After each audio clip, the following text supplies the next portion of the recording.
Bom dia, graça e paz. Salmo 24, versículo 1. Os irmãos não precisam abrir. Diz que ao Senhor pertence a terra e tudo o que nela há, o mundo e os que nele habitam. O Senhor é o dono de todas as coisas, é o dono da nossa vida, é o dono da nossa família, é o dono da nossa igreja, é o dono do nosso país, da nossa nação. Porque tudo que existe foi criado para a glória dele. Ele é o dono de tudo. Esse Deus dono de tudo e que compartilha conosco, quanta coisa o Senhor compartilha. É o Deus que nós servimos e cultuamos. Por isso eu quero nesta manhã chamar os irmãos para prestar culto ao Senhor. Vamos fazer uma oração.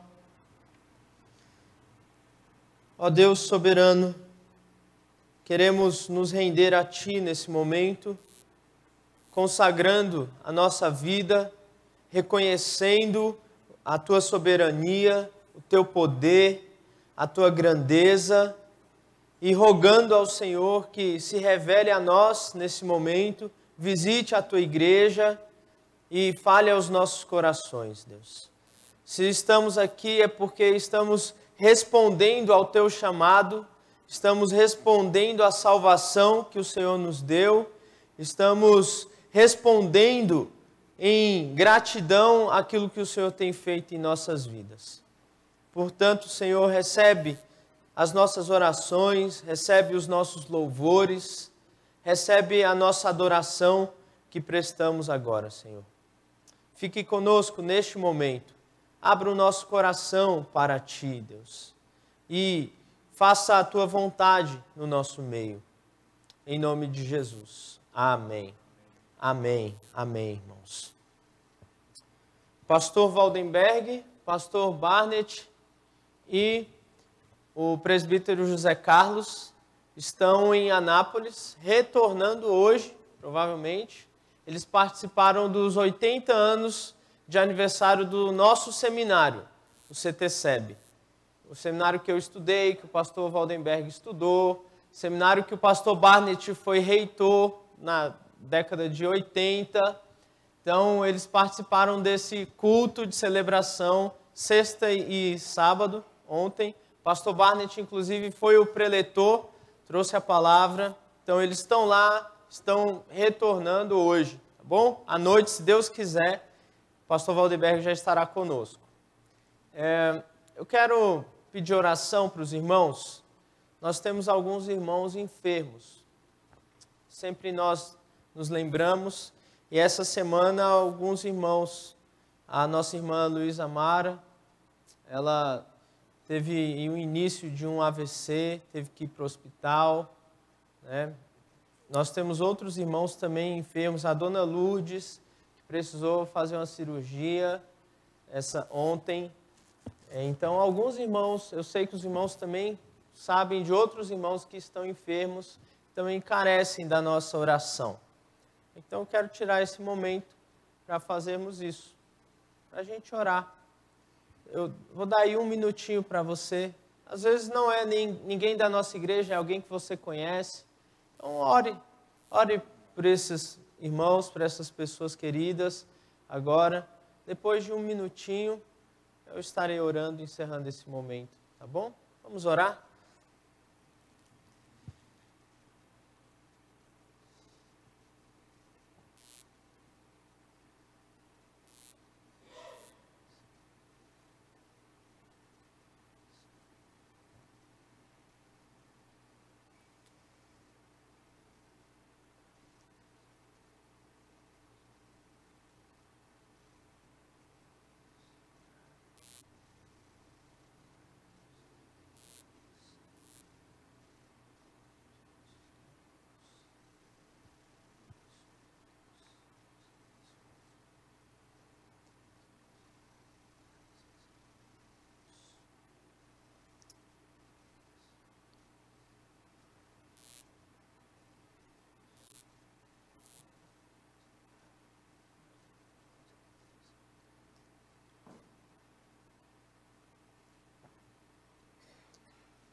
Senhor, nós estamos apresentando alguns irmãos, amigos, familiares nesse momento que estão enfermos, Deus.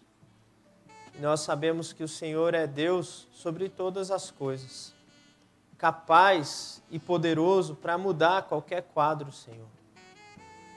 Mas muitas vezes a doença é propósito do Senhor nas nossas vidas e na vida dos nossos irmãos. E nós então nos rendemos a Ti e rogamos que o Senhor ajude cada irmão em cada luta que enfrenta na saúde, Deus. Que a falta da saúde leve para mais perto do Senhor, traga mais confiança em Ti, mais contato, mais intimidade com o Senhor, Deus.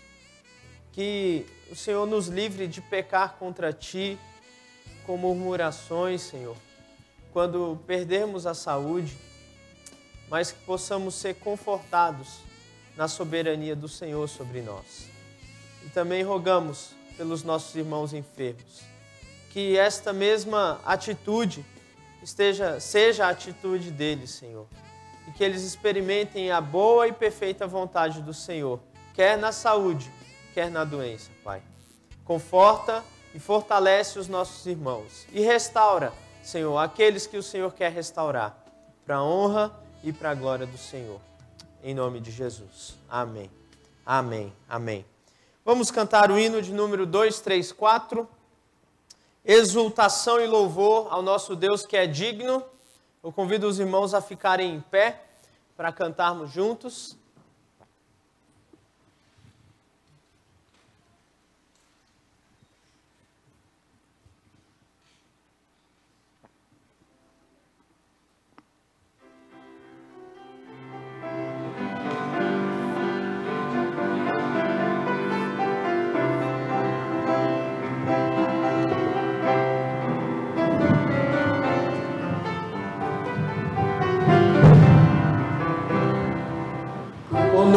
Vinde agora dar louvores a Jesus, que para nossa salvação morreu na amarga cruz. Seu sangue derramou, de tudo me lavou, mais alvo do que a neve me tornou. O sangue de Jesus me lavou, me lavou. O sangue de Jesus me lavou, me lavou. Alegre cantarei louvores ao meu Rei, ao meu Senhor Jesus que me salvou. Ouvinte, univos a Jesus na luta contra o mal, e como um grande Salvador em marcha triunfal, a todos proclamar que com amor sem par, seu sangue derramou por nos salvar. O sangue de Jesus me lavou, me lavou. O sangue de Jesus me lavou, me lavou. Alegre cantarei louvores ao meu Rei, ao meu Senhor Jesus que me salvou. O capitão da salvação é Cristo Salvador, o Rei dos Reis, o Redentor, Jesus, o bom Senhor. Tudo Ele vencerá, a vitória nos dará, e a glória eterna aos seus conduzirá. O sangue de Jesus me lavou, me lavou. O sangue de Jesus me lavou, me lavou. Alegre cantarei louvores ao meu Rei, ao meu Senhor Jesus que me salvou. Amém. Amém. Ainda em pé, abra sua Bíblia, Efésios, capítulo 6.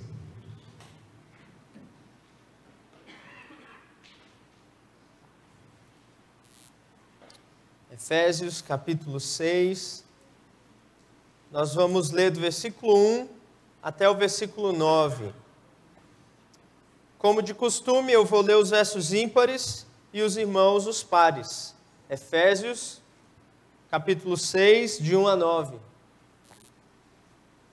Diz assim o texto bíblico: Filhos, obedecei a vossos pais no Senhor, pois isto é justo. Honra a teu pai e a tua mãe, que é o primeiro mandamento com promessa, para que te vá bem e sejas de longa vida sobre a terra. E vós, pais, não provoqueis vossos filhos à ira, mas criai-os na disciplina e na admoestação do Senhor. Quanto a vós outros servos, obedecei a vosso Senhor segundo a carne com temor e tremor, na sinceridade do vosso coração, como a Cristo. Não servindo a homens à vista, mas como servos de Cristo, fazendo de coração a vontade de Deus. Servindo de boa vontade, como ao Senhor e não como a homens.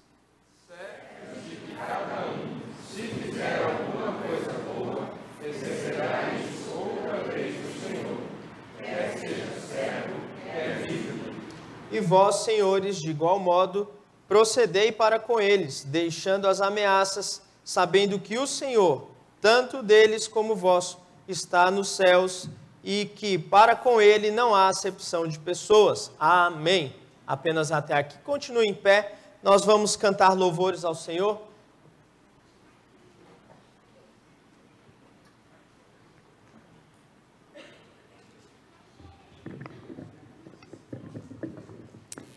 A Bíblia nos ensina que o nosso Senhor busca adoradores que o adorem de verdade, que não o adorem apenas por fora, né, com sacrifícios visíveis, mas que realmente coloquem todo o seu ser no altar do Senhor. Como o pastor Vinícius falou no início do culto, o nosso Deus é o dono de tudo.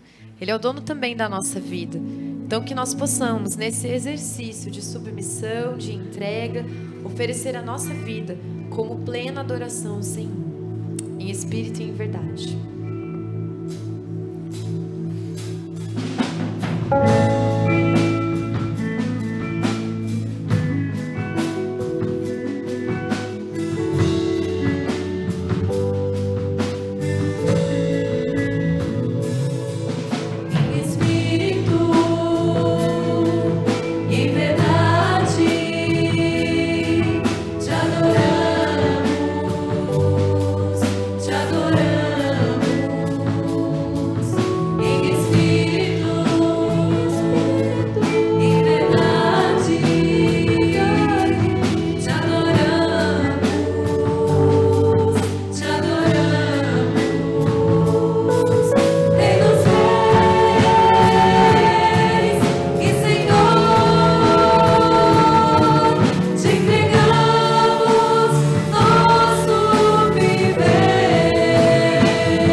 fala que vale mais um dia na casa do Senhor do que 1000 dias longe dele.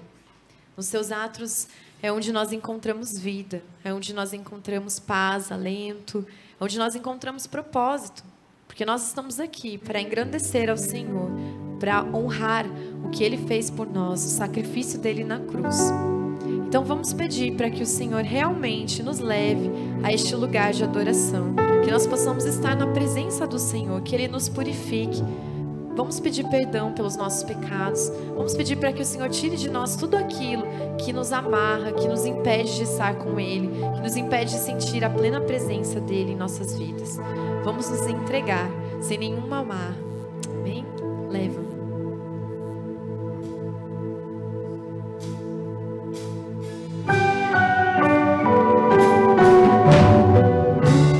Longe de ti, não quero ficar. Longe do teu amor, não posso viver. Leva-me até aquele lugar de intimidade e comunhão. Longe de ti, não quero ficar. Leva-me. Longe de ti, não quero ficar. Longe do teu amor, não posso viver. Leva-me até aquele lugar de intimidade e comunhão pelo teu Espírito. Leva-me, Senhor, aos teus rios. Leva-me em teus braços ao lugar secreto da adoração.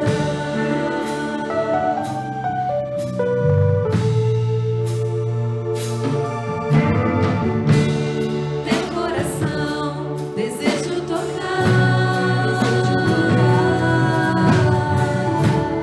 Vem com a própria vida me envolver. Tua presença me derramar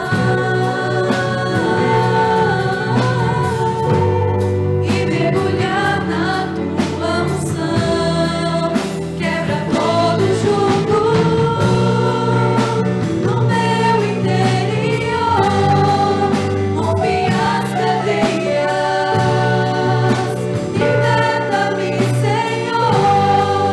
Quero ir mais fundo no teu amor, pelo teu Espírito. Leva-me, Senhor, aos teus rios. Leva-me em teus braços ao lugar secreto da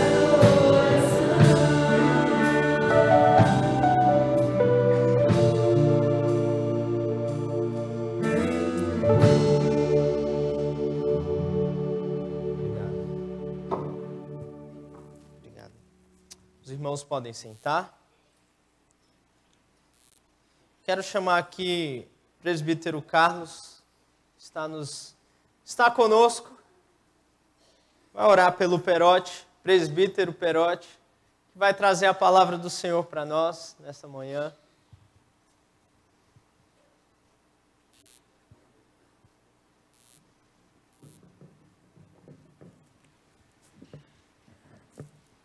Querido Deus, muito obrigado porque estamos aqui na Tua presença, Senhor. E realmente nós te louvamos porque é agradável estar na Sua presença. E, ó Deus, muito obrigado porque podemos chegar até o Teu trono de graça e clamar ao Senhor por nós. E, ó Deus, queremos clamar que realmente cada dia nós estejamos mais perto do Senhor. Ó Deus, nos ajude a isso. Nos dê, Senhor, fé fervorosa sempre, ó Deus, para estar buscando os Teus caminhos, buscando a Tua presença, buscando viver em santidade de vida. Sabemos que somente o Senhor pode nos libertar, ó Deus, daquilo que ainda nos prende neste mundo, das coisas terrenas. E nós queremos viver realmente para o Senhor. Nos ajude a isso, Senhor. Nos dê, Senhor, disposição no nosso coração e na nossa alma para também buscar o Senhor. Abençoa o teu servo agora, Senhor, que vai nos trazer a tua palavra. Que ele seja um instrumento vivo do Senhor para trazer a mensagem do Senhor ao nosso coração e à nossa alma. Nós oramos, Senhor, no nome precioso de Jesus. Amém. Amém. Amém. Obrigado. Os irmãos me conhecem já de um bom tempo, né? E sabem que eu tenho 2 filhos, né? Estão chegando aí. Isabel e Samuel. A Isabel tem 4 anos, Samuel tem 1 ano. Né? Faixa etária que muitos irmãos aqui da igreja também têm filhos. E eu, por ser pai, né, dessas 2 crianças tão lindas, né? Não por serem meus filhos, mas porque puxaram a mãe. Eu sou convocado por Deus a aplicar disciplina nos meus filhos. E nós lemos agora há pouco, Efésios capítulo 6, versículo 4, fala assim, né? Pais, não irriteis os vossos filhos, mas criai-os na disciplina e na admoestação do Senhor. Essa mensagem, né, é para os pais homens. E eu me sinto pessoalmente convocado a participar desse processo de disciplina, não só participar, mas como liderá-la em casa, esse processo de disciplina. Mas não é um processo fácil, é um processo complicado, difícil para quem aplica a disciplina, difícil para quem recebe. Vocês que são pais há mais tempo que eu, conhecem muito bem isso do lado de aplicar a disciplina. E vocês que são filhos, como eu, sabem muito bem como é dolorosa essa parte de você ser o receptor da disciplina. É muito difícil também, quando eu vejo outros pais que não aplicam tanta disciplina nos seus filhos, a gente testemunha muita coisa por aí. Não que a gente fique julgando o tempo todo. Mas eu sou chamado à reflexão também, ao pensar que é muito mais fácil não educar do que educar. É muito mais confortável não disciplinar do que disciplinar. Nós somos naturalmente acomodados e esse processo de aplicação de disciplina é um processo de amor. Você precisa se sacrificar, você precisa abrir mão de um determinado momento de acomodação para você ensinar de forma mais intensa para uma criança algo que ela precisa aprender e que ela está agindo de forma contrária. E eu tenho estudado um pouco esse assunto de disciplina e pensando nisso, né, eu encontrei um texto de um escritor chamado Walter Harrison e ele conta que certa vez ele estava aplicando disciplina na sua filha, né?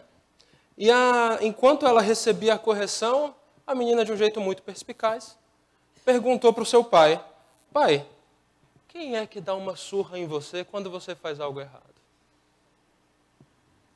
O pai parou assim, né? Deu aquela tela azul no pai, pã. E aí ele pensou, não, tenho que responder minha filha. E o pai explicou que o próprio Deus o disciplinava. E Deus fazia uso da sua própria família, dos seus amigos, da igreja. E dessa forma também a nossa vida segue. Nós também somos disciplinados cotidianamente pelo contexto em que a gente vive. Desde que nós somos crianças, o primeiro ambiente em que nós somos apresentados à aplicação da disciplina é na família. São os nossos pais, que nos ensinam as coisas que nós devemos fazer e que nós não devemos fazer. E dessa forma nós somos ou recompensados ou punidos. Nós aprendemos a respeito de causa e consequência dentro de casa. E também, quando nós vamos crescendo, a própria vida vai nos disciplinando. De vez em quando eu falo para os meus filhos, apesar de muito bonitinhos, eu explico para eles, né? Olha, eu estou fazendo isso com você, mas se você não obedecer agora, é provável que você siga um caminho tão errado na vida que vai ser a polícia que vai fazer isso com você depois. quando você for maior. E aí vai ser muito mais vergonhoso. E meu pai faleceu dia 1º de abril agora, e uma das lembranças mais fortes que eu tenho do meu pai, fora as lembranças boas, ele era uma pessoa muito engraçada, muito agradável, mas também disciplinador, né, como bom militar que era, né. Eu me lembro uma vez que eu tomei uma surra de cinto. Alguns amigos conhecem essa história. Nas oitavas de final da Copa de 90, quando o Brasil perdeu para a Argentina. Graças a Maradona e Canidia, eu tomei uma surra de cinto. Porque eu abri a boca na casa da minha tia para dizer que a comida dela era desculpa a palavra, uma porcaria. Então, meu pai me corrigiu. Quando chegamos em casa, né, eu já estava encomendado para receber uma boa disciplina. Né? Me dirigir ao meu quarto, né, conduzido gentilmente por ele. E quando chegamos lá, meu pai me disse as seguintes palavras, né, ficaram muito bem gravadas. Né? Eu acho que meu pai conhecia bem o mecanismo nosso de gravação de memória, que é intensificado pela emoção. Então ele falou para mim as seguintes palavras: quando você for abrir a boca, não pense nem uma, nem duas vezes, pense 1000. Né? E aí eu recebi a segunda parte da disciplina. E ainda hoje adulto, eu sinto que Deus me disciplina em alguns momentos. Tem horas que a gente está naquela roda bem descontraída de amigos e a gente faz uma brincadeira indevida com um determinado amigo, né? E até depois você recebe aquela cotovelada da esposa dizendo: podia ter passado sem essa, né? E aí quando você vai saindo do lugar, você dá uma topada e cai no chão. Eu penso: tá bom, Senhor, entendi, era comigo, não era para eu ter feito aquilo. As disciplinas acontecem de formas ou mais intensas ou mais sutis conosco, de acordo com a gravidade do nosso erro. Eu não quero me deter hoje, quando eu estou falando aqui aos irmãos, na disciplina formal que a igreja aplica aos seus membros. A igreja tem um papel importante na disciplina, que é até definido de uma forma mais explícita nos nossos estatutos, que a gente reformou ano passado.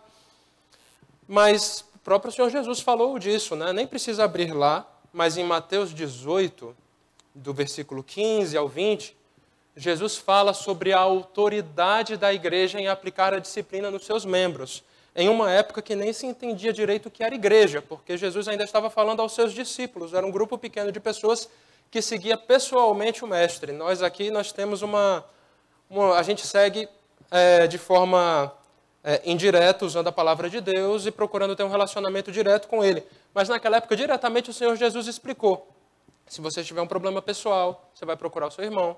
Se não der certo, leva 2 testemunhas. Se não der certo, leva para a igreja. Se ainda não der certo, a igreja julgar que o irmão é realmente responsável por aquilo que aconteceu, você aplica a disciplina.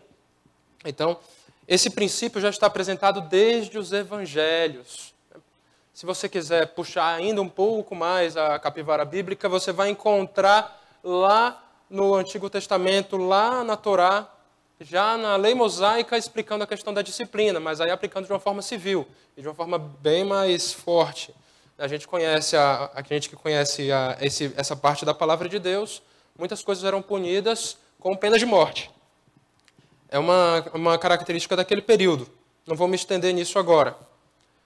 E ainda na sequência do Novo Testamento, tem outras passagens, como 1 Coríntios, capítulo 5, em que havia uma pessoa praticando grande imoralidade na igreja de Corinto, e Paulo explica a gravidade daquela imoralidade e conclui o capítulo 5 dizendo: tirai de entre vós o iníquo, aplica a disciplina, exclui da comunhão.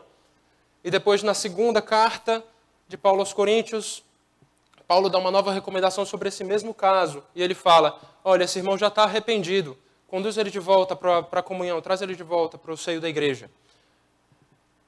Isso daí já está bem explicado na igreja. Existem várias outras passagens que falam de disciplina no ambiente da igreja. Mas eu quero falar de uma forma um pouco mais pessoal.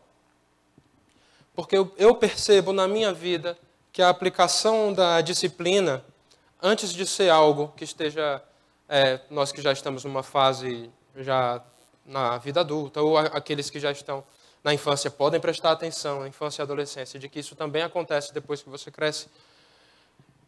A disciplina é algo pessoal entre você e Deus. E Deus vê a disciplina de um modo muito importante no seu plano para as nossas vidas.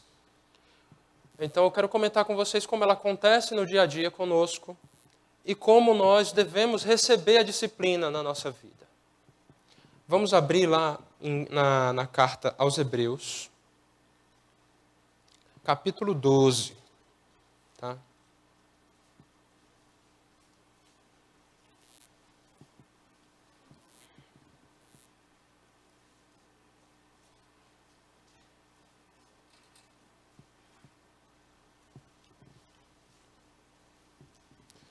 Vou começar a leitura. Vou ler do 1 ao 13. Tá bom? Desculpa. Portanto, também nós, visto que temos a rodear-nos tão grande nuvem de testemunhas, desembaraçando-nos de todo o peso e do pecado que tenazmente nos assedia, corramos com perseverança a carreira que nos está proposta, olhando firmemente para o autor e consumador da fé, Jesus, o qual, em troca da alegria que lhe estava proposta, suportou a cruz, não fazendo caso da ignomínia, e está assentado à destra do trono de Deus. Considerai, pois, atentamente aquele que suportou tamanha oposição dos pecadores contra si mesmo, para que não vos fatigueis, desmaiando em vossa alma. Ora, na vossa luta contra o pecado, ainda não tendes resistido até ao sangue, e estáis esquecidos da exortação que, como a filhos, discorre convosco. Filho meu, não menosprezes a correção que vem do Senhor, nem desmaies quando por ele és reprovado. Porque o Senhor corrige a quem ama, e açoita a todo filho a quem recebe. É para a disciplina que perseverais. Deus vos trata como filhos. Pois que filho há que o pai não corrige? Mas, se estáis sem correção, de que todos se têm tornado participantes, logo sois bastardos e não filhos. Além disso, tínhamos os nossos pais segundo a carne, que nos corrigiam e os respeitávamos. Não havemos de estar em muito maior submissão ao Pai espiritual, e então viveremos? Pois eles nos corrigiam por pouco tempo, segundo melhor lhes parecia. Deus, porém, nos disciplina para aproveitamento, a fim de sermos participantes da sua santidade. Toda disciplina, com efeito, no momento não parece ser motivo de alegria, mas de tristeza. Ao depois, entretanto, produz fruto pacífico aos que têm sido por ela exercitados, fruto de justiça. Por isso, restabelecei as mãos descaídas e os joelhos trôpegos, e fazei caminhos retos para os pés, para que não se extravie o que é manco, antes seja curado. Vamos orar. Ó Deus, eu te peço, Pai, que Tu nos ajudes na compreensão da Tua mensagem, para que o Teu nome seja glorificado pelo fruto resultante em nossas vidas. Em nome de Jesus. Amém. Esse trecho que eu li começa com portanto. Se começa com portanto, a gente precisa conhecer o que tem antes. E antes tem o Hebreus 11, que é o conhecido capítulo que fala dos heróis da fé. Apresenta-se ali uma galeria de heróis, e é uma galeria que não tem fim ali naquele texto. Não é uma citação exaustiva de todos os heróis que existem, porque ali é inclusive aberto espaço para que nós sejamos considerados heróis da fé, de acordo com o nosso desempenho na caminhada cristã. E o capítulo 12, dado o exemplo dos heróis da fé, começa falando de algumas coisas que são metafóricas, e a metáfora que ele usa são provas de atletismo, comuns naquela época do Império Romano, e ainda hoje são comuns, afinal, nós todos acompanhamos as Olimpíadas, né? E a gente conhece aquele contexto ali de provas de atletismo, e é tudo derivado do Império Romano também, mesma coisa, da Grécia Antiga, que, aliás, a cultura grega era a cultura dominante daquela época. E o exemplo é todo relacionado a uma prova de corrida, de atletismo, né? Então, acompanha aqui, no começo, né, acompanha na sua Bíblia, olha, portanto, também nós, visto que temos a rodear-nos tão grandes nuvens de testemunhas, o cenário é de um estádio de atletismo, estádio olímpico, povoado nas arquibancadas dos heróis da fé, assistindo alguém correr. E aqui ele fala que para que você tenha um bom desempenho, você se desembaraça de todo o peso. Esse peso, né? Os atletas daquela época, eles corriam nus, porque ainda não tinha as roupas da Nike, da Adidas, essas roupas super leves, então para terem um desempenho melhor na época, né? Tudo bem que tem uma questão cultural aí que eu não acho tão bonita assim, mas eles corriam nus para correrem mais rápido. Então eles se desfaziam de todo o peso e do pecado que tenazmente os assediava. Então qualquer coisa que fosse contrária a um bom desempenho atlético, que prejudicasse o desempenho deles esportivo, eles também tiravam da sua vida. Da mesma forma, nós assim temos que fazer. E aí, ele dá a recomendação para o dia da prova. Imagina um técnico dando a preleção para o seu atleta. Ele fala, corramos com perseverança a carreira que nos está proposta. Nós temos que correr uma corrida e temos que correr com determinação, olhando firmemente para o autor e consumador da fé, Jesus. Jesus, como um membro da comissão técnica, aliás, o mais importante, que está na linha de chegada, aguardando que você chegue no melhor da sua forma, correndo o máximo que puder.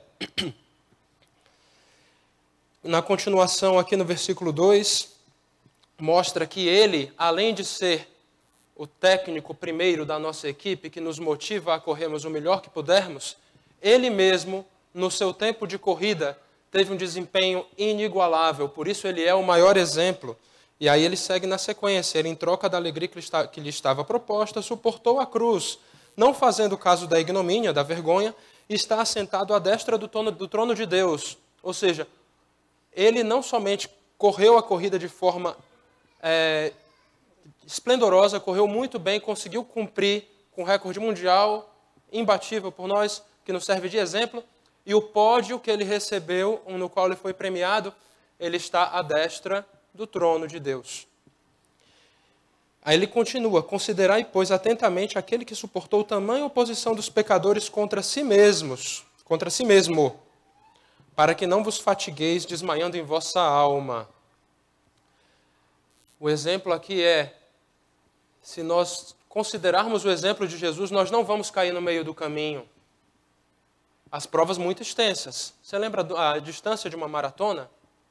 42.195 metros, 42 quilômetros, dá para ir e voltar de Jacareí 2 vezes, é bem distante. Por isso, diante desse exemplo, e muita gente caía no meio da prova, e ainda hoje cai, tem muita gente que passa mal e desiste da prova no meio do caminho, nós temos que trazer à nossa mente, para melhor concentração e melhor desempenho na corrida cristã, o exemplo de Jesus. Esse é o preâmbulo desse trecho que fala sobre disciplina. Alguém falando que você tem... o autor da carta aqui, ele fala que nós temos que ter um bom desempenho. E a sequência, na linha de raciocínio do autor, ele fala sobre boas práticas de treino, que são a disciplina, que a gente vai comentar hoje. Então, quando você for pensar assim, nesse fluxo de ideias que está acontecendo aqui em Hebreus, pense dessa forma e pense na disciplina como algo que vai te levar à presença do Senhor numa forma mais perfeita, mais santa, que o glorifique ainda mais. Aí começa o versículo 4, ora na vossa luta contra o pecado ainda não tendes resistido até ao sangue. E o 5 fala, estáis esquecidos da exortação que, como a filhos, discorre convosco. Filho meu, não menosprezes a correção que vem do Senhor, nem desmaies quando por eles és reprovado. Quando você está no seu treinamento para correr uma boa carreira cristã, se você achar que você consegue alcançar uma melhor conduta sem a disciplina, você está bobeando, você está faltando com a parte importante da lição. E no seu treinamento isso vai faltar. Isso não vai te deixar seguir adiante. É como se fosse uma dieta para esse atleta, a questão da disciplina. A disciplina é parte da dieta para que nós alcancemos uma forma espiritual ainda melhor diante do Senhor. E o conselho, não desprezemos a disciplina, porque fala no versículo 6, porque o Senhor corrige a quem ama e açoita a todo filho a quem recebe. Não desprezemos a disciplina porque ela é um ato de amor de Deus. Então, quando você se sentir disciplinado pelo Senhor, quando você se sentir provado pelo Senhor no seu caminho, quando você achar que as coisas estão muito complicadas ou muito difíceis, lembre-se que Deus te ama. Você estar passando por isso, seja por um contexto de provação ou por um contexto de correção, e é importante a gente trazer as duas coisas aqui à tona, lembrem-se, você só passa por isso porque Deus te ama e quer que você seja aperfeiçoado para o dia em que você se encontrar com Ele, de modo que no tribunal de Cristo você venha a alcançar mais galardões para a glória do Senhor Jesus e para o seu deleite na eternidade também. Lembrem-se disso, nós temos à nossa disposição recompensas eternas, que nós só podemos alcançar com uma conduta mais santa, com uma vida de santidade cada vez mais próxima da vontade do Senhor, com obras cada vez melhores, com obras cada vez que glorifiquem mais ao nome do Senhor Jesus Cristo aqui na terra. A prática de uma vida mais santa vai trazer recompensa para você mesmo durante a eternidade, meu irmão. Lembre-se disso. Mas para você alcançar isso, uma parte do treinamento e da dieta consiste em disciplina. E aí no versículo 7 fala, é para a disciplina que perseverais. Deus vos trata como filhos. Pois que filho há que o pai não corrige? Quando a gente fala aqui das dificuldades, aqui tem outra tradução que fala que as dificuldades são parte da disciplina, aqui nos versículos 6 e 7. E essas dificuldades também, a provação se inclui nisso daí, a gente entende isso a partir de Tiago, capítulo 1. A dificuldade também entra nessa família de coisas que contribuem para a nossa melhor formação espiritual. Mas além das dificuldades normais que moldam nossa vida, um aperto financeiro, uma doença, um problema familiar, a perda de um emprego, todas essas situações que consistem em provações, Deus também nos disciplina de outras formas. Eu quero dar alguns exemplos, caso você queira algo mais concreto para compreender essa parte. E essa disciplina do Senhor que vem dessas formas é para nos afastar do pecado. Primeiro exemplo que eu gostaria de dar para vocês de disciplina que Deus nos aplica pessoalmente. Deus permite que nós provemos o fruto dos nossos pecados. Afinal, as coisas não deixam de ter suas consequências, tanto as coisas boas como as coisas más. Vou lhe dar um exemplo. Se você fez uso de bebida alcoólica e você bebeu demais, você vai sofrer as consequências disso. Consequências de curto prazo. Provavelmente você vai ter uma dor de cabeça, ou você vai passar um vexame se você estiver embriagado. Essas são consequências imediatas. Consequências a longo prazo, se você continuar fazendo uso disso daí. Você vai ter um problema de saúde, você talvez tenha um problema de fígado, você talvez tenha um câncer, talvez tenha algumas outras coisas que aconteçam em decorrência disso. Não que toda doença seja consequência de pecado, não me entendam mal, mas existem pecados que vêm por consequências de más práticas na sua vida. Existem doenças que são consequências disso. E são parte da disciplina do Senhor na nossa vida. Outro exemplo. Mau uso do dinheiro. Deus, Ele não quer 10% do seu dinheiro. Ele quer 100%. Já pararam para pensar nisso? Que no Antigo Testamento Ele queria um dia de 7 e hoje Ele quer os 7 de você? Que no Antigo Testamento se falava dos 10% e hoje Ele quer 100%? Então, tudo que você faz com seus recursos é para glorificar o Senhor. Mas se você faz alguma coisa de forma impensada, ou você compra para a sua própria vaidade, não se surpreenda se essas coisas começarem a quebrar, ou se as outras coisas começarem a falhar. Você tem que gastar dinheiro em outras áreas da sua vida. E aí você vai se lembrar, o Perotti falou daquilo aquele dia, né? Puxa vida, agora estou eu aqui tendo que gastar dinheiro consertando tal coisa que quebrou em casa. Essas situações são exemplos de como Deus nos disciplina cotidianamente. Basta você estar atento a isso. O segundo exemplo que eu queria dar para vocês aqui de como Deus nos disciplina é que Deus permite que nós sejamos apanhados em nossos pecados. Pensa naquela vez que você estava fazendo alguma coisa errada e você estava torcendo, espero que ninguém me pegue, espero que ninguém me pegue, espero que ninguém me pegue, pá, te acharam. Que vergonha. A vergonha, nesse caso, né, a descoberta do pecado, ela gera vergonha e arrependimento. E eu peço a Deus que essa vergonha e arrependimento nas nossas vidas não se restrinja aos casos em que somos descobertos. Porque tem muitos casos que não são descobertos. E espero que o Senhor trabalhe na sua vida esses casos também. Um outro exemplo de momento em que Deus, de situações em que Deus nos disciplina pessoalmente. Deus insiste, após um determinado erro que nós cometemos, um certo pecado, Deus insiste que voltemos ao ponto de partida antes de ir adiante. Você não volta onde você estaria se você tivesse seguido o caminho certo. Você volta a estaca zero. Você volta a estaca zero de onde você estava. E provavelmente com algumas restrições adicionais. Vou lhe dar um exemplo. Você era casado, você adulterou, seu casamento se desfez. O que acontece na sua vida? Não é simplesmente assim, num passo de mágica, Deus troca o cônjuge e você começa dali. Não, você volta, estaca zero. Você, novamente, você, mais do que solteiro, você é uma pessoa divorciada por uma situação triste, mas que aconteceu. E aí é um recomeço de vida que precisa acontecer por uma situação do seu pecado. Certo?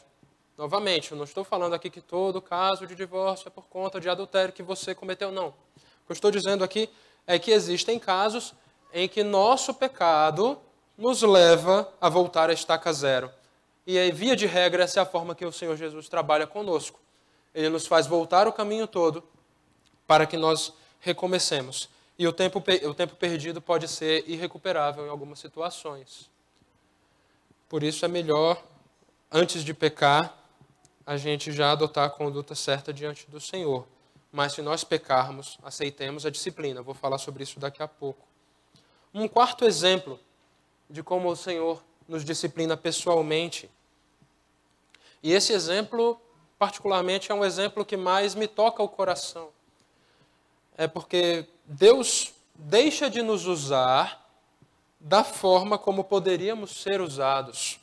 Aí vamos fazer um passeio aqui. 1 Coríntios 9, 27. Só essa que eu vou ler. Deixa o dedo em Hebreus 12, por favor. 1 Coríntios, capítulo 9, versículo 27.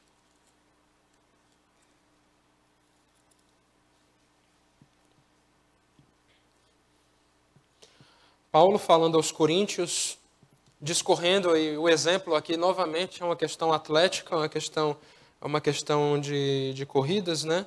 Ele começa falando, versículo 25, todo atleta em tudo se domina, 27 fala assim, mas esmurro o meu corpo e o reduzo à escravidão, para que, tendo pregado a outros, não venha eu mesmo a ser desqualificado.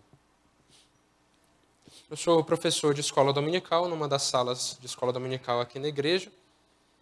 E na semana que eu vou dar aula, rapaz, eu fico pianinho, fico muito bem comportado. O máximo possível, mais que o normal. Porque eu sei que se naquela semana eu pisar na bola, a disciplina de Deus vem em dobro, triplo, quádruplo, e vem no curto prazo. Porque eu fico muito sensível a isso nesses períodos. Então, eu sei que o Senhor, de alguma forma, eu estaria ali, provavelmente estando ali na frente, diante de 40, 50, 60 pessoas, dando uma aula, alguma coisa pode acontecer que fira não somente a honra de Deus, mas me prejudique também. Mas o problema não é me prejudicar. É o nome de Deus deixar de ser glorificado por um pecado meu. Os servos de Deus precisam se submeter a um regime especial para não passar vergonha e sofrer uma disciplina desse tipo. não somente eu que sirvo como professor, mas os irmãos que servem em outras áreas na igreja, os que pregam com mais frequência, os que tocam um instrumento, os que fazem visitas, os que participam de outros ministérios aqui na igreja, precisam ter a santidade redobrada e uma atenção muito bem prestada para que o nome do Senhor continue sendo glorificado pela sua vida e para que a obra não venha a ser prejudicada por meio de você, como aconteceu em vários exemplos da Bíblia. Por exemplo, aquele homem chamado Acã, que pegou despojos numa das batalhas e, por conta do pecado desse homem, o povo todo foi derrotado na guerra seguinte. Seguindo em frente na nossa leitura de Hebreus 12, meus irmãos. Olhem o versículo 8. Mas, se estáis sem correção, de que todos têm se tornado praticantes, logo sois bastardos e não filhos. Pense bem, se Deus não tem corrigido você, ou se você não tem percebido a correção de Deus, tem algum problema no seu relacionamento com o Senhor. Receber a disciplina de Deus, embora seja algo constrangedor, por ser um ato de amor de Deus, denota que tem alguma coisa acontecendo na sua vida que você precisa zelar, que é a sua filiação com o Senhor. Você precisa cuidar da sua relação com Deus. Se você não tem uma relação com Deus, você não sente que Deus te disciplina, talvez você esteja em uma vida de muita santidade. Talvez seu relacionamento com Deus não esteja tão bom assim. Você é chamado à reflexão nesse ponto aqui. Os versículos 9 e 10, na sequência, falam: além disso, tínhamos os nossos pais segundo a carne que nos corrigiam e os respeitávamos. Não havemos de estar em muito maior submissão ao Pai espiritual e então viveremos? Meus irmãos, se nós obedecemos a nossos pais, os nossos pais que nos aplicam disciplinas imperfeitas, quanto mais deveríamos obedecer a Deus. E essa obediência vem antes da disciplina. Por isso, aqui é o chamado ao temor ao Senhor que nós precisamos ter constantemente. Por Efésios 6,4, que eu citei no começo, fala assim, né? Pais, não irriteis os vossos filhos. Eu não posso criar regras de forma desordenada aos meus filhos, mas eu preciso educá-los conforme a disciplina e a admoestação do Senhor. O Senhor só faz a educação de forma perfeita. Então nós temos que obedecê-lo o melhor possível, irmãos, para que não caiamos na disciplina desse pai, que é muito mais poderoso que os pais terrestres. Ele é perfeito e nós somos disciplinados de forma perfeita por ele para sermos santos como ele é. Já estou perto do final da minha palavra aqui. Versículos de 11 a 13 comentam que toda disciplina, no efeito, no momento, parece não ser motivo de alegria, mas de tristeza. Quem gosta de receber disciplina, né? Particularmente, eu não fico feliz no primeiro momento, não, conforme a própria Bíblia fala, né? É triste, é doloroso, porque te remete a um erro que você cometeu, que você não devia ter cometido, e a penalidade que você recebe, ela é desagradável. Mas, na sequência, ele fala assim, ao depois, entretanto, produz fruto pacífico aos que têm sido por ela exercitados, fruto de justiça. O fruto posterior, irmãos, nas nossas vidas, é fruto bom. Você ser disciplinado, embora você tenha cometido uma coisa errada, embora você tenha cometido um erro, o resultado da disciplina é uma coisa boa. Você está sendo transformado para a glória de Deus na sua própria vida, meu irmão. Isso é muito bom. Isso é reflexo da misericórdia do Senhor. Deus não nos pune conforme o merecido. Se Ele aplica disciplina em você, que é filho dele, é porque Ele te ama e quer te ver numa condição de santidade melhor. Se Ele não te disciplinasse, se você não tivesse uma relação com Ele, seria porque você está afadado à condenação eterna. E isso é um fim muito pior. Pensemos dessa forma, quando você estiver sendo disciplinado, reaja de uma forma positiva. Primeiro, aceitando a disciplina do Senhor. E segundo, crendo que o fruto posterior é pacífico. Traz paz entre você e Deus. Você restabelece o seu relacionamento com o Senhor pelo perdão e pelo recebimento da disciplina que transforma o teu caráter para você se tornar uma pessoa melhor. E aí ele no versículo 12 já comenta: por isso restabelecei as mãos descaídas e os joelhos trôpegos e fazei caminhos retos para os pés, para que não se extravie o que é manco, antes seja curado. Você aí está todo no chão chorando, está tremendo a base porque recebeu uma disciplina? Levante a cabeça. Fortaleça as suas pernas. Restabeleça esse seu joelho que está tremendo. Firme as suas mãos. Siga em frente, porque o Senhor te disciplinou para que você se levante e siga. Lembra quando Davi teve um caso de adultério com Batseba e matou o marido dela, Urias, mas a Batseba ficou grávida e nasceu uma criança que morreu. Desculpem, meu irmão. Davi fez um jejum por uma semana. E depois daquele jejum, que ele estava triste, muito triste, por seu filho ter morrido e por conta do resultado de todo o pecado que ele havia cometido, ele se levantou, saiu do quarto e até o pessoal perguntou: ué, Davi, o que aconteceu? Aí ele falou: a criança foi para o pai e eu tenho que seguir minha vida aqui. Da mesma forma, nós temos que restabelecer o nosso ânimo diante do Senhor. Após receber uma disciplina. Eu conheço alguns casos de pessoas que foram disciplinadas pela vida ou pela igreja e não receberam bem a disciplina e se afastaram da comunhão. E se afastaram e não mais voltaram, ou não voltaram ainda. A Bíblia fala sobre esses casos também. O versículo 15 fala o seguinte: atentando diligentemente, porque ninguém seja faltoso, separando-se da graça de Deus, nem haja alguma raiz de amargura que brotando vos perturbe, e por meio dela muitos sejam contaminados. Irmão, se você não aceitar a disciplina que o Senhor colocar no seu caminho, o risco é você se tornar uma pessoa amarga. E amargura é contagioso. É contagioso. Você estende o problema para mais gente. Eu tinha um colega de trabalho, não trabalha mais comigo já faz 8 anos, 9 anos. Ele foi demitido, era uma pessoa... Desculpa, irmãos. Não é falta de água, é gripe. Tá. Pessoa muito amarga, pessoa muito negativa.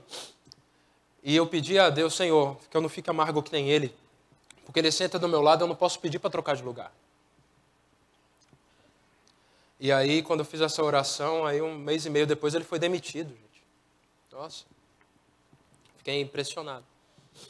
E eu me lembro muito bem que eu percebi na pele como a amargura é contagioso.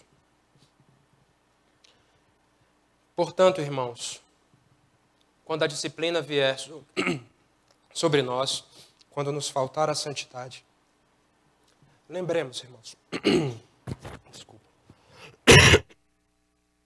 que quem não aceita a disciplina do Senhor pode se tornar uma pessoa amarga, mas quem aceita a disciplina do Senhor pode experimentar a glória de Deus de forma mais plena, por alcançar a maior santidade na continuação de sua vida. Vamos orar? Ó Deus, nós te agradecemos pela tua palavra, Senhor, e te pedimos, Pai, que tu trabalhes em nossos corações para que nós vivamos uma vida mais santa diante de ti. Em nome de Jesus. Amém.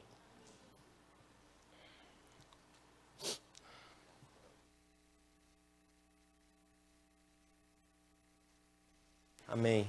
Louvado seja o Senhor, né, irmãos? Vamos cantar um hino, em seguida orar, encerrando o nosso culto público.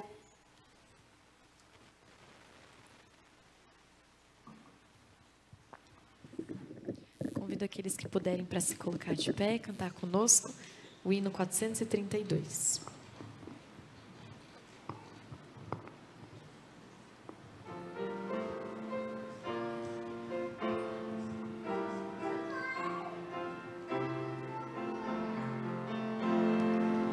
Jesus, pastor amado, reunidos hoje aqui, concede que sejamos um corpo só em ti, contendas e malícias que longe de nós vão, nenhum desgosto impeça da Igreja Santa União.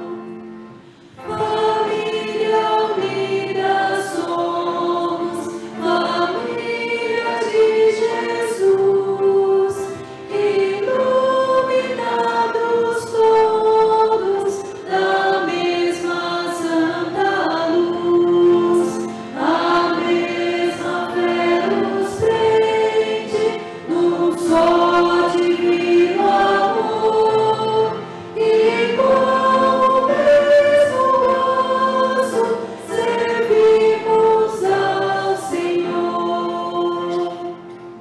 Na mesma senda estreita é Deus que nos conduz, não temos esperança senão num só Jesus.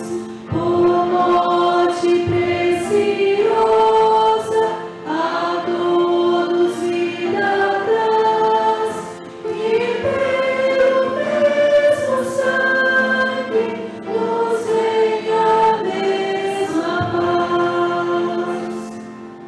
Rebanho resgatado por um só Salvador, devemos ser unidos por mais ardente amor, olhar com simpatia os erros de um irmão e todos ajudá-lo com terna compaixão.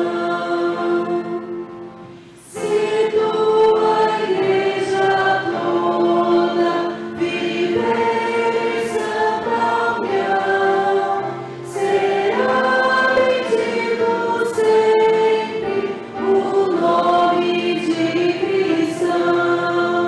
Jesus, o que pediste em nós se cumprirá, e assim o mundo inteiro a ti conhecerá. Amém. Amém. Que palavra abençoada, né, irmãos? Devemos viver sem pecar. Todavia, se pecarmos, devemos experimentar a disciplina do Senhor. Como crianças aprendendo dos seus pais como devem se portar para o seu próprio bem. Assim nós também, diante do Senhor. Ele é sábio o suficiente para nos disciplinar. Interessante, né? Num mundo em que a disciplina é algo tão distante, a palavra do Senhor nos conduz de volta a esse princípio. Que possamos experimentar a disciplina do Senhor, a sermos mais parecidos com Cristo. Amém? Vamos orar encerrando o nosso culto público. Em seguida, os irmãos estão convidados para participarem da nossa escola bíblica. Senhor, obrigado por tua palavra tão clara, que fala ao nosso coração e nos dá a direção para viver. A disciplina que recebemos do Senhor, muito obrigado, porque ela nos conduz de volta ao lugar que nós não deveríamos ter saído, Deus. ela nos aperfeiçoa, ela nos deixa mais parecidos com o Senhor. Muito obrigado, Deus. Que os nossos corações sejam gratos ao receber a disciplina, Deus. E que possamos cada vez mais parecer com o Senhor. Abençoa, Deus, cada família aqui representada, cada irmão, cada irmã, Senhor. Que realmente a disciplina do Senhor seja uma realidade, Pai. E que ela seja exemplo para que os pais também disciplinem os seus filhos, para que os filhos respeitem a disciplina dos pais, para que possamos experimentar a Tua boa e perfeita vontade, Deus. E que o Senhor abençoe cada irmão aqui. E que a graça do nosso Senhor Jesus Cristo, e o amor de Deus, o nosso Pai, e a comunhão do Espírito, seja com todo o Teu povo aqui reunido, e com todo o Teu povo em toda a terra, até a volta do nosso Senhor Jesus Cristo. Amém, amém, amém. Sentados.